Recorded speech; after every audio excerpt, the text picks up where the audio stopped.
Hello, welcome. It is Thursday, my dudes. Meme of Natasha Lyonne holding a cigarette and saying, Thursday, what a concept. Was that an enjoyable meme moment for you?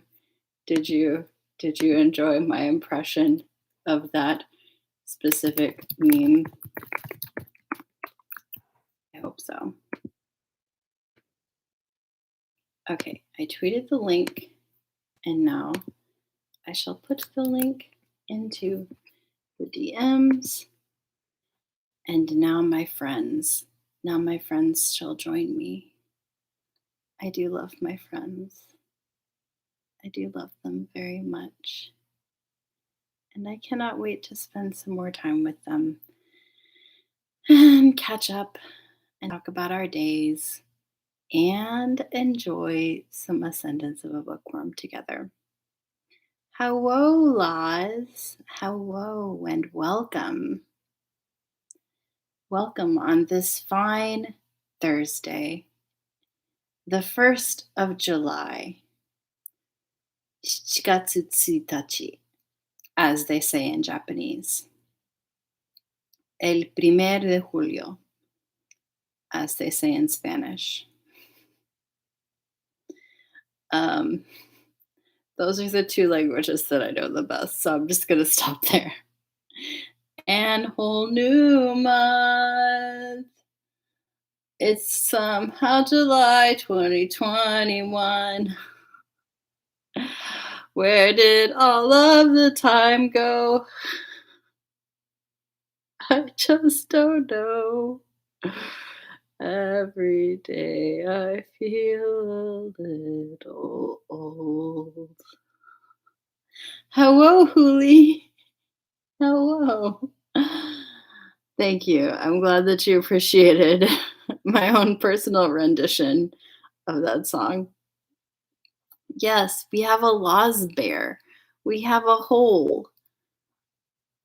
We have me. I'm here. Hooey, I was in the middle of singing a beautiful song when you came in, okay? Okay, I just can't drop my song and say hello to you. What would my audience think? I can't leave my public hanging like that, you know? Yes, exactly. Guys, I don't know if you could tell, but these bags under my eyes, man, this is a pretty dire situation right here.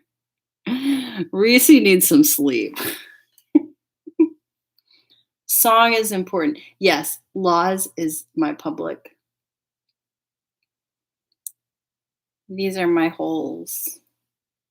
It's my tribute to Huli. I wear it on my face.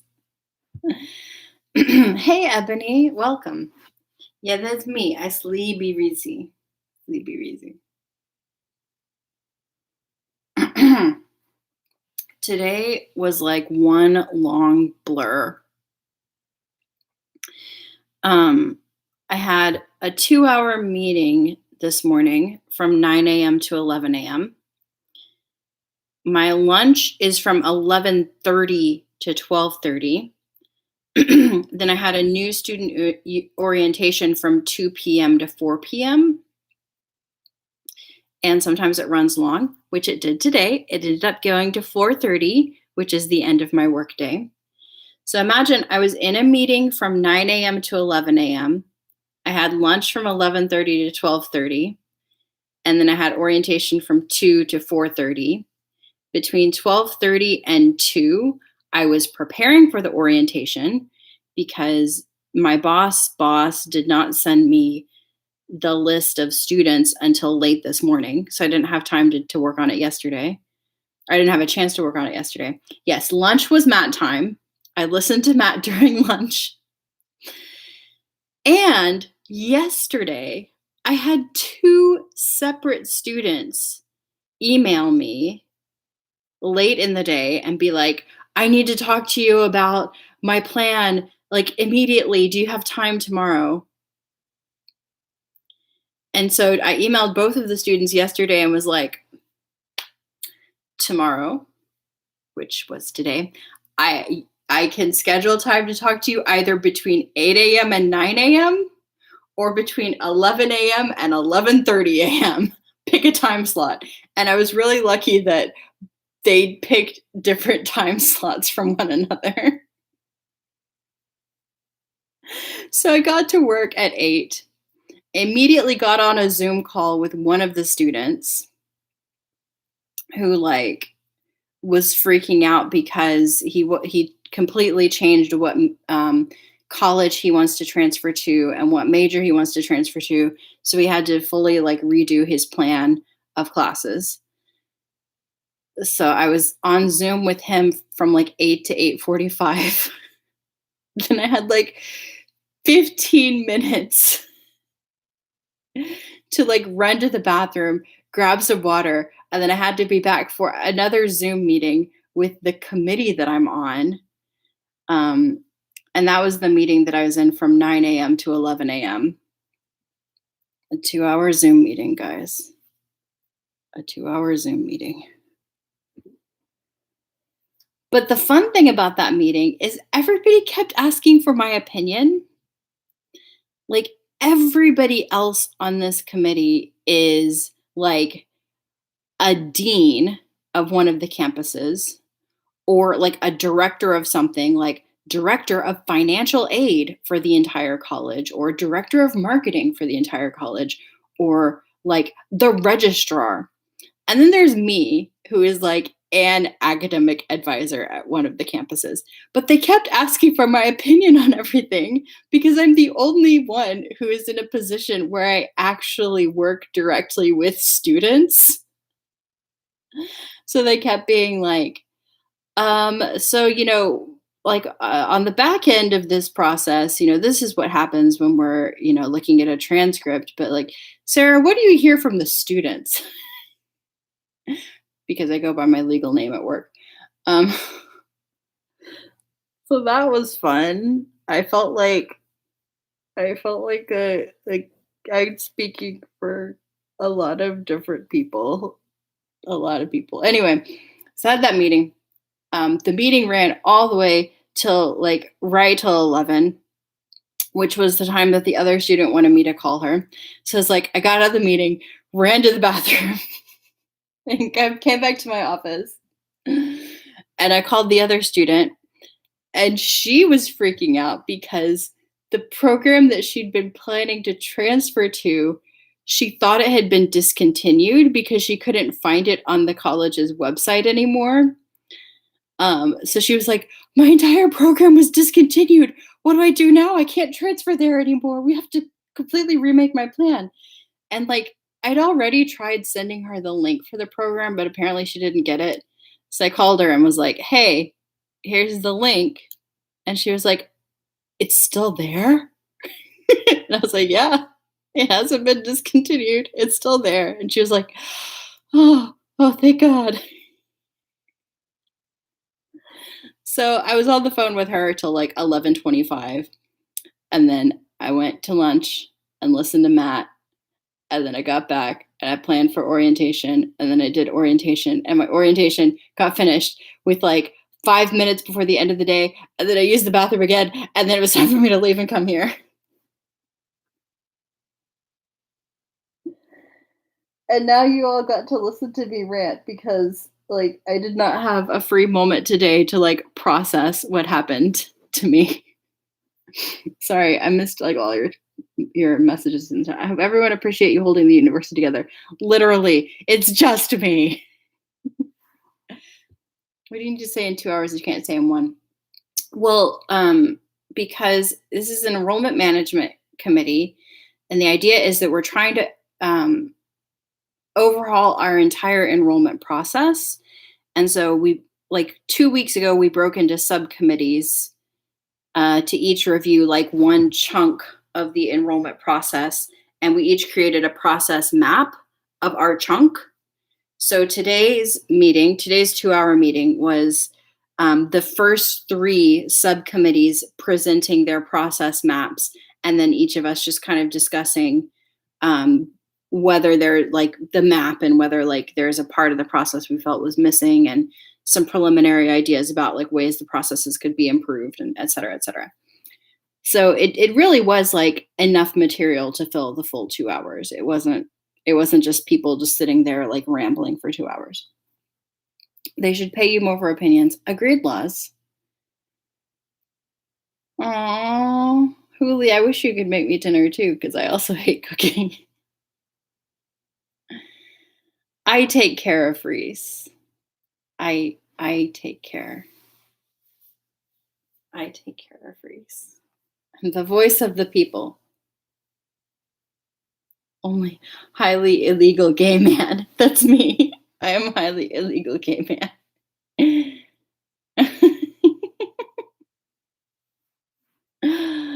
Yeah, I did magic. I do magic for students. Listen, I get lots of compliments from students who are like, "Thank you, you help me so much." And I get lots of compliments from parents who are like, "You explained everything so well. You're really good at what you do." So I feel like I'm doing a good job based on the feedback that I get. It could be magic. It could be magic. Efficient orientating. Mhm. Mhm. Mentha. Yeah, I can't see what Mentha sent.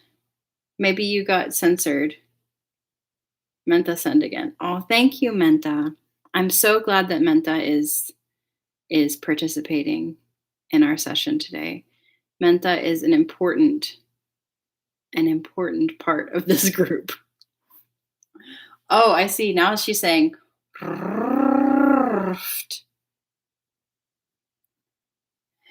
yes. Mentha's providing the important punctuation marks of our group. Okay. I will now take a deep breath.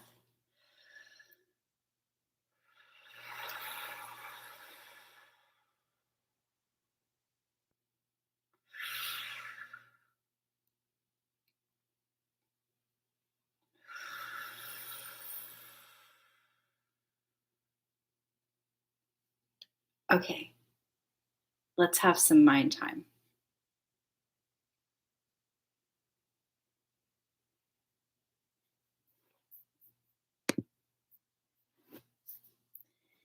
Pancake doesn't tend to type, but she does like to shoe zoom her butt.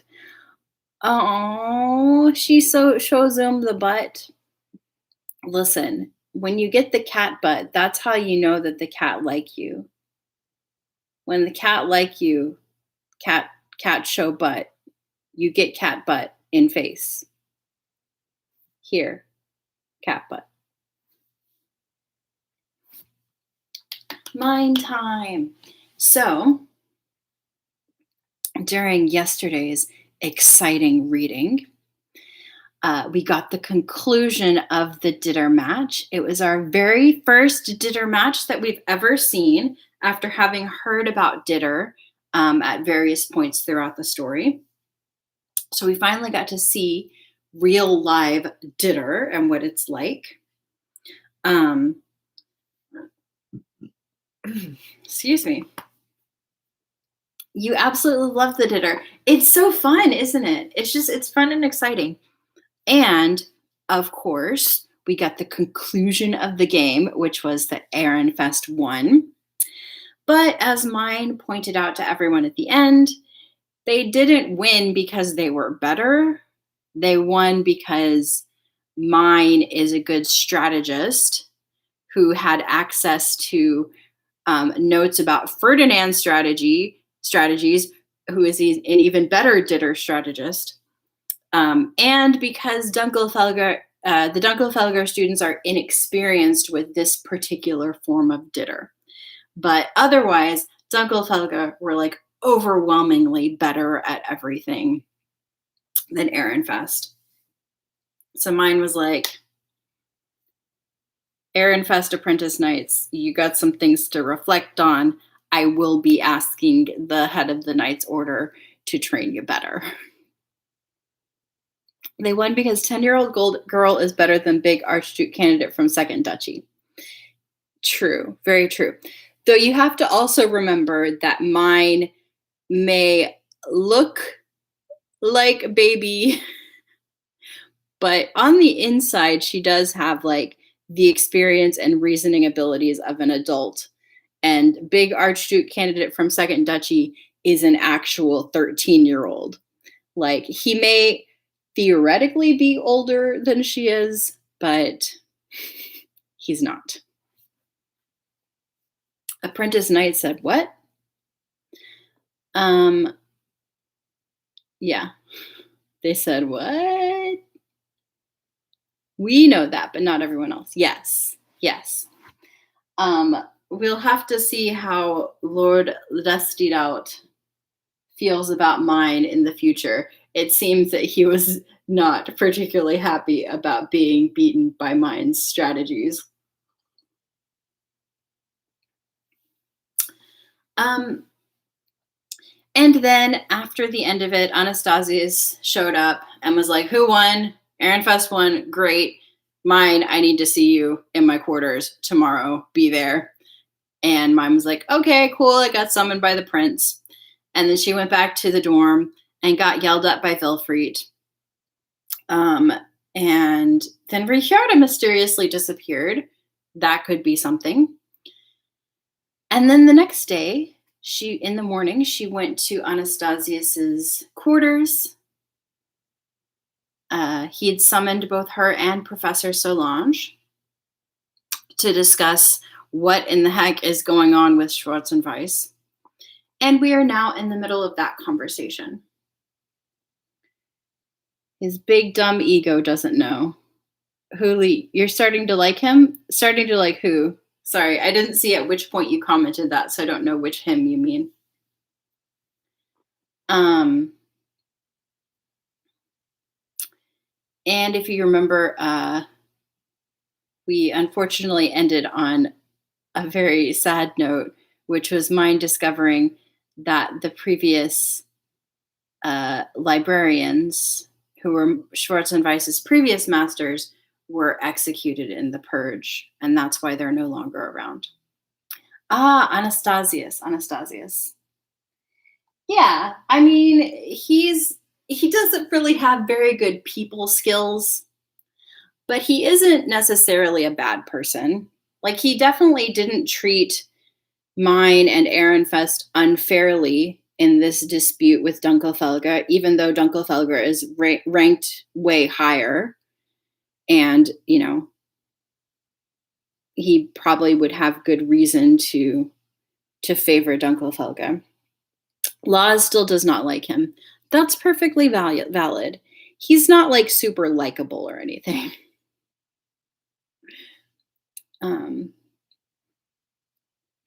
Let's see, where were we? He's only a teen. You're right. He's 15 years old. So he probably has some growing up to do. Spoiled rich kid. So let's see. Where are we? I'm getting started now, Huli. We don't have a ton left to go, just the end of this chapter.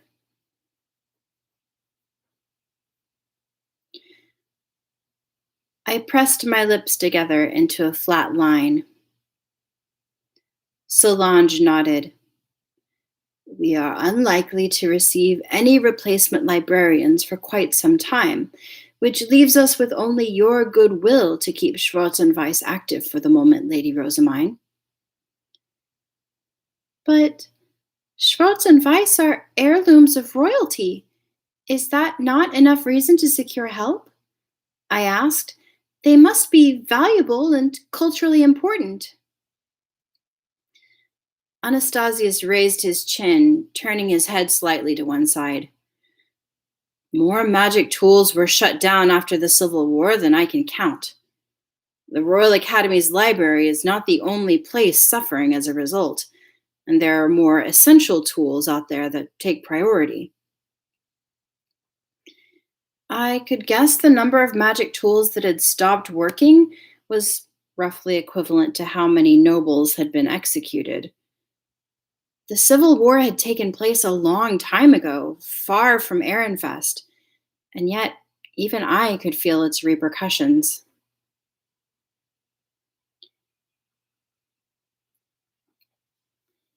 Yeah, the loss of people and their mana directly resulted in a lot of magic tools no longer being usable because they just don't have the people and the mana to run them. Well, at this point, because let's see, mine's 10, so it's now been 5 years since the start of the story. And the purge itself happened probably at least 2 or 3 years before the start of the story. And um, the Civil War ended before the purge started. So it's probably been a good like 10 years since the end of the Civil War, something like that.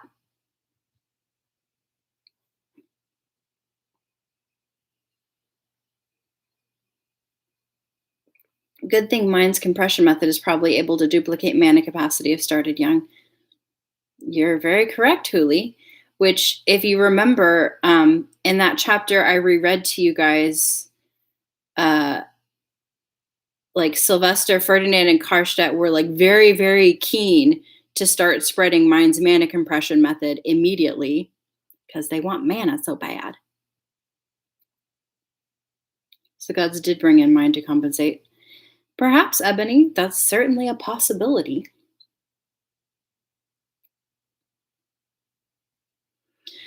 I doubt we have the resources to send any workers capable of supplying the library's magic tools. If you want them to keep functioning, then you will need to keep filling them with mana out of the goodness of your heart. Anastasius explained with another sigh. This would be much simpler if only you weren't an Archduke candidate.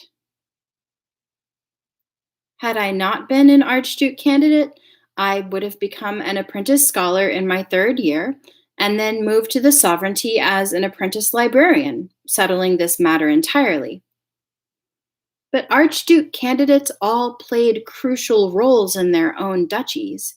So outside of marriage with royalty, they were never moved to the sovereignty. It was a rule decided long, long ago to prevent skilled and powerful successors from being sucked into the sovereignty.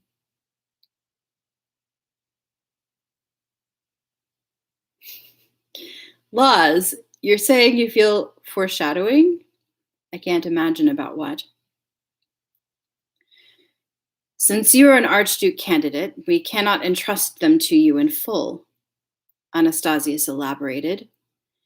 He then went on to explain that making me the official caretaker for Schwarz and Weiss would result in the two Schumils becoming Ehrenfest property, which would earn us even more impassioned complaints from the other Archduke candidates. You are simply a helper, providing assistance out of goodwill. Is that clear? Yes, my liege. In that case, I shall do what I can to help with the running of the library. I was more than willing to help out with mana contributions. My goodwill for the library was certainly in no short supply. Upon hearing my promise to help, Solange gave a warm smile. I thank you ever so much, Lady Rosamine. Solange, you may leave. Rosamine, you will stay for now, Anastasius said. As you wish, if you will excuse me. Solange respectfully knelt, said her goodbyes, and then exited the room.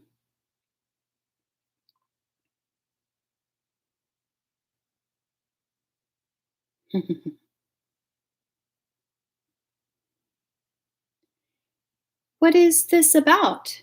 I asked. One moment, Anastasius replied.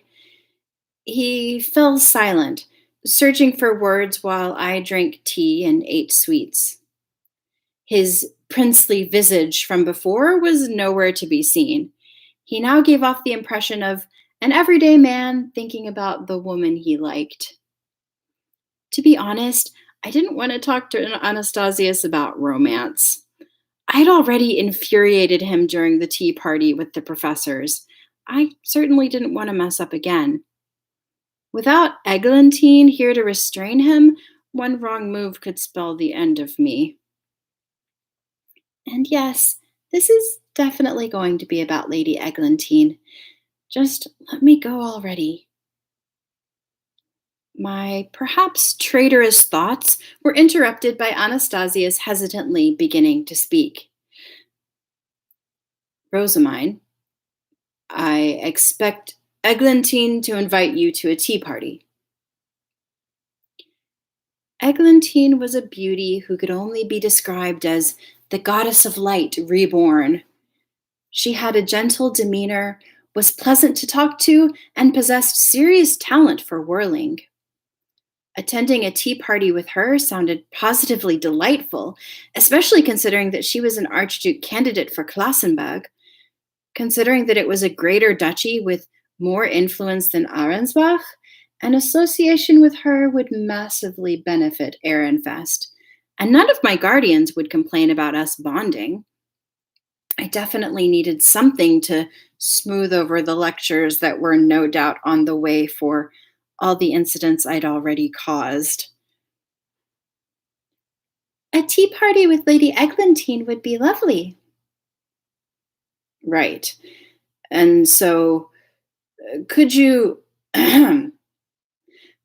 ask her what her intentions are? Anastasius asked. He looked at me with a lighter expression than before, as though he were mentally patting himself on the back for having finally choked out the words. Her intentions for what? You what? The prince wavered as he was stunned into silence by my response, looking at me with eyes that demanded to know how I could possibly be so oblivious. I could tell it was crucial that I explain my situation to him, otherwise, I would just risk making him properly mad. My 2 years spent asleep mean I have socialized far less than one might expect, so I do not quite understand subtle turns of phrase as easily as most others. I am also unable to ask my retainers what you might mean since they're not here. Speak of this to no one, Anastasius snapped. I cleared the room exactly so that none of your retainers would know about this. Then, please tell me what exactly you wish for me to ask. I am admittedly feeling a great deal of shame after having exposed my ignorance to none other than a royal. We were both embarrassed here. There were few greater failures to a noble than being forced to admit that you could not do something. Anastasius cradled his head as if agonizing over having to elaborate, but he ultimately glared at me with an embarrassed look. I want you to ask her about her future plans, especially who she plans to have escort her during the graduation ceremony. Now that he mentioned it, I seem to recall that the two princes were both battling for Eglantine's heart. After all, she was an important piece in securing the throne. To think Lady Eglantine has to make such a heavy decision. She has my sympathy. Perhaps you should make this request of someone more socially adept, I said. Then you wouldn't have needed to embarrass us both. Anastasius just glared at me. Do you really think I've not already done that? Every person I asked wanted more time to think about it, and then not a single one gave me a response. We're graduating this year, so time is running out. It seems to me that Eglantine might lower her guard around you, considering that you look so young and she took such a liking to you after just one tea party. I really, really doubted that the Archduke candidate of a greater duchy would ever lower their guard just because someone looked young. Men in love sure looked at the world through rose tinted glasses. They saw everything exactly as they wanted to see it. I do not know how she will answer, but I do not mind asking her the question, I conceded. Yes, good. It's not like I could turn down a request from a prince anyway. Ugh, this might end up being a real pain in the neck.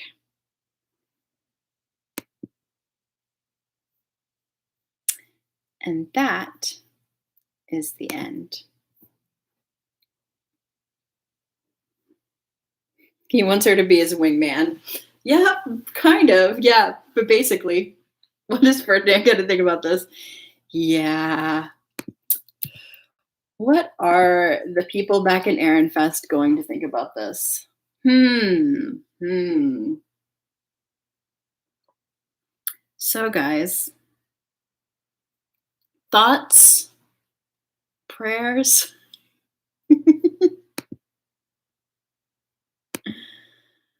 um, predictions.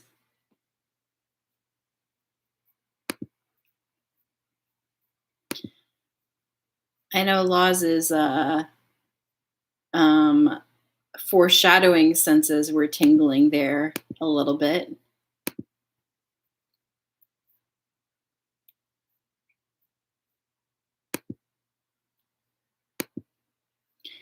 I think we had talked before about the whole like Archduke candidates can't be taken by the sovereignty except if they marry, like marry into the royal family. I think we talked about that a little bit previously. Yes, Ebony. I show up with a giant paper fan and thwack you on the head.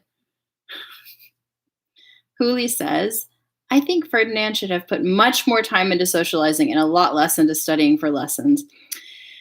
Well, Hooley, Ricciarda did mention that Ferdinand has unusual priorities compared to other people, so you might just be correct. Laz says, many things are possible. Yeah, because I think we talked about it with Ferdinand because when we were talking about how like when there are students who do like really well in the academy, they get invited to move to the sovereignty.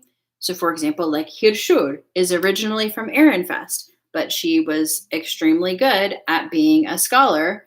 And so she got invited to move to the sovereignty to work as one of the professors at the academy.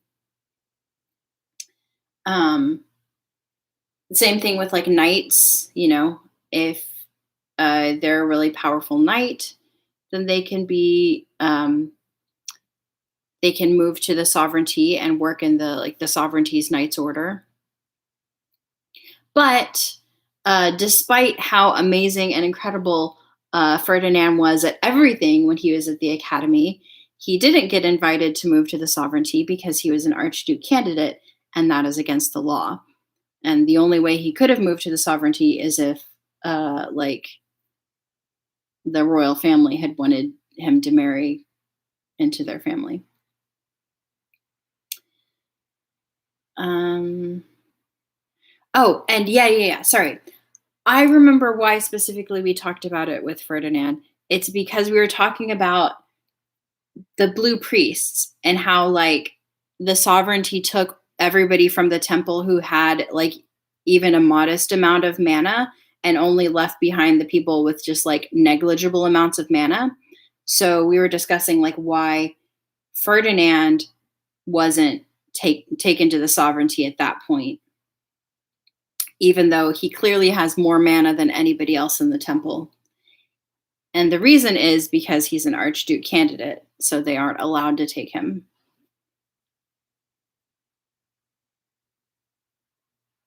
That's when it came up before, I think. I think I explained that before. I have a vague memory of it, but who knows? Yeah.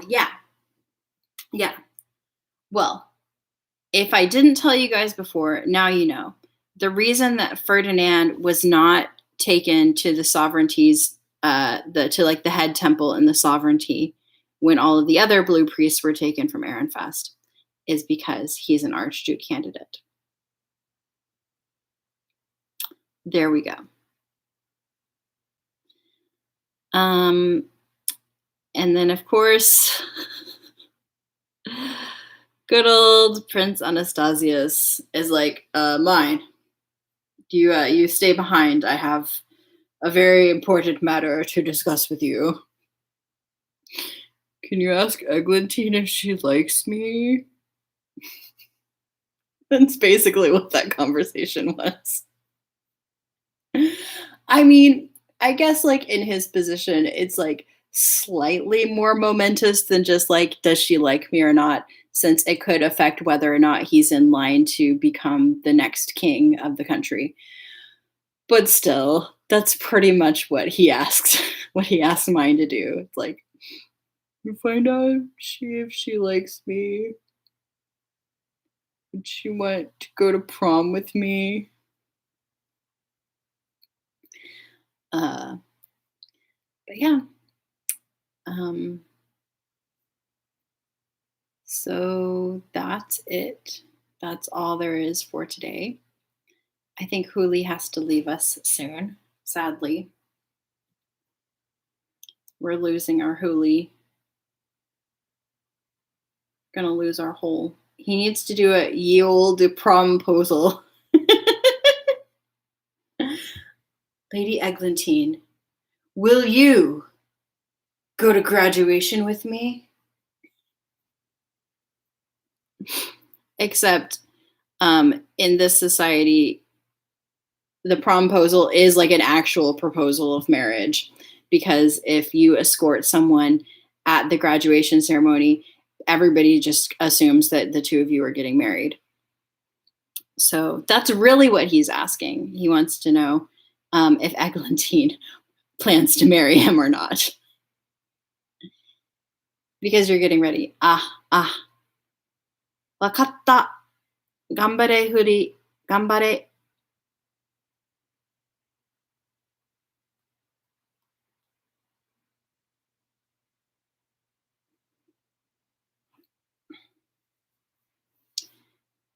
Okay, bye, Huli. Have good session.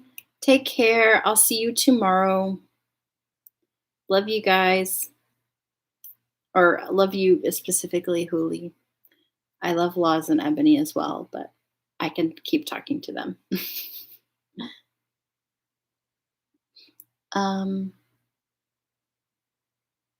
So yeah, anything else you guys want to discuss from this chapter or other recent chapters? Law's got a pack because it's Pancake Week tomorrow. Yes, Pancake Week, Pancake Week. I wish I got a Pancake Week. Laws, is there any kind of like application I can fill out and get approved for my own Pancake Week? Is that a possibility? Mine being not an Archduke candidate can make her dreams a reality. Yes, Ebony. Yes, that is very interesting. That if she'd just been adopted by Karstedt and not by Sylvester,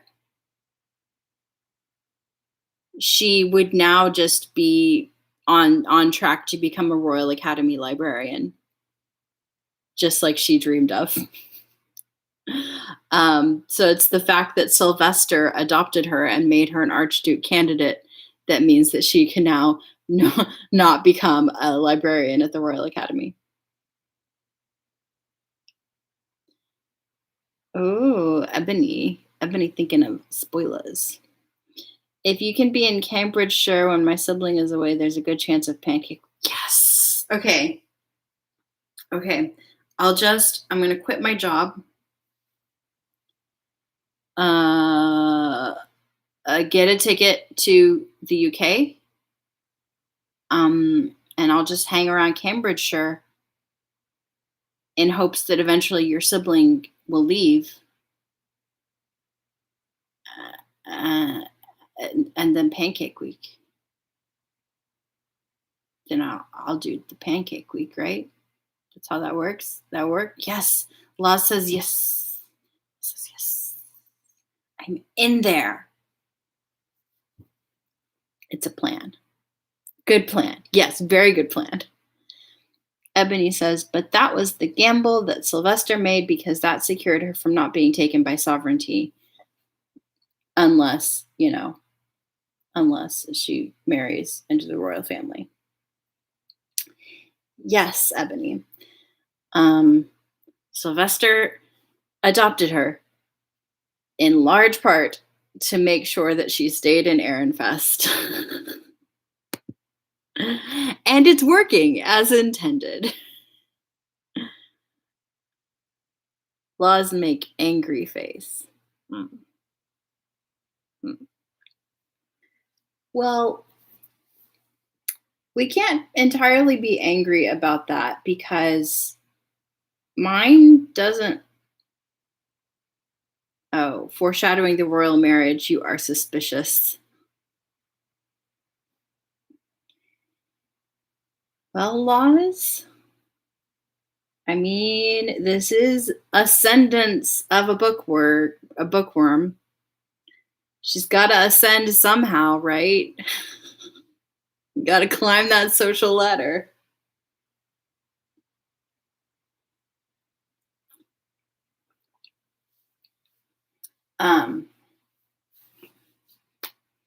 But I'm sure mine does not want to leave Ehrenfest because Ehrenfest is where her family is. That's where her mom and her dad and Thule and Camille are, and Lutz is there, and Benno and Mark, and all of the great priests in the temple, and all of the people that she loves are in Ehrenfest. Just hope it's not any royals we've met yet. They don't deserve her. Oh, you don't think that she should marry Lady Eglantine? She's technically a royal, even if she doesn't live in the sovereignty.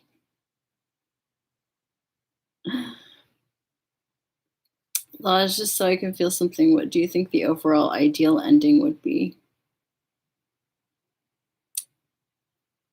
Oh, yeah.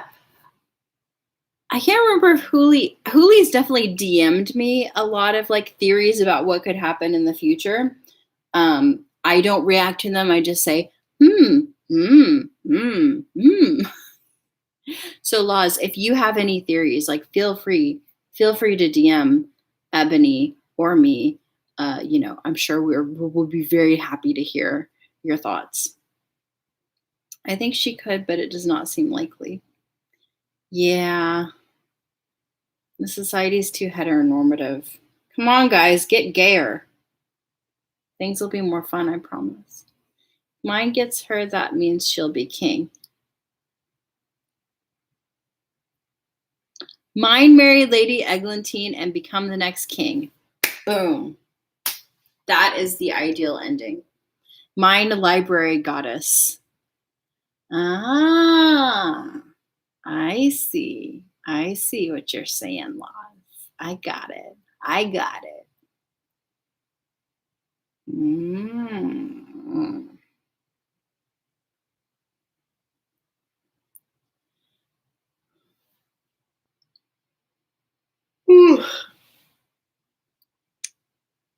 Interesting. If mine king, then Ferdy will have a lot of fun as head advisor.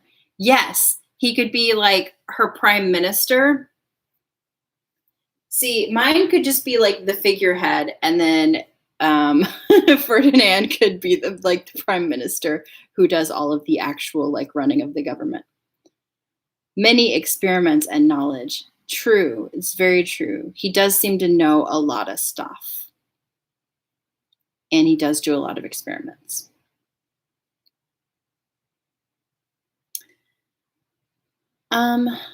Okay, guys, I think I should go.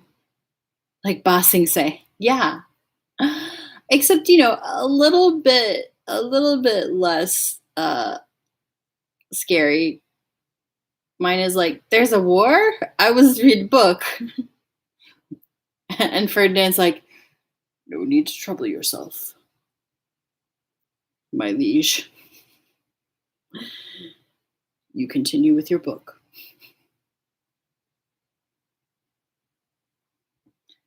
Play with your bear.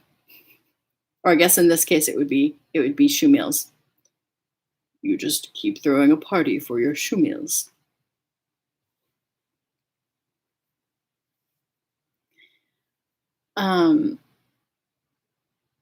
Okay, I'm gonna go because I'm very sleepy. And I think I'm just gonna keep getting loopier and loopier the longer we go on. Thank you guys for coming. Thank you for listening to my whole rant at the beginning about my day. I just needed to like talk to somebody. And I very much appreciated your company and your attention. Ebony did indeed feel something. I'm glad that you felt something, Ebony. Yes, I take nap. Actually, I'd probably eat first and then a little nap. Thank you for coming. Love you guys. Take care. I heart you. And I will see you guys tomorrow for more Mind Time, which will probably be a reread of something. But yes. Good night. Good night. Parting is such sweet sorrow.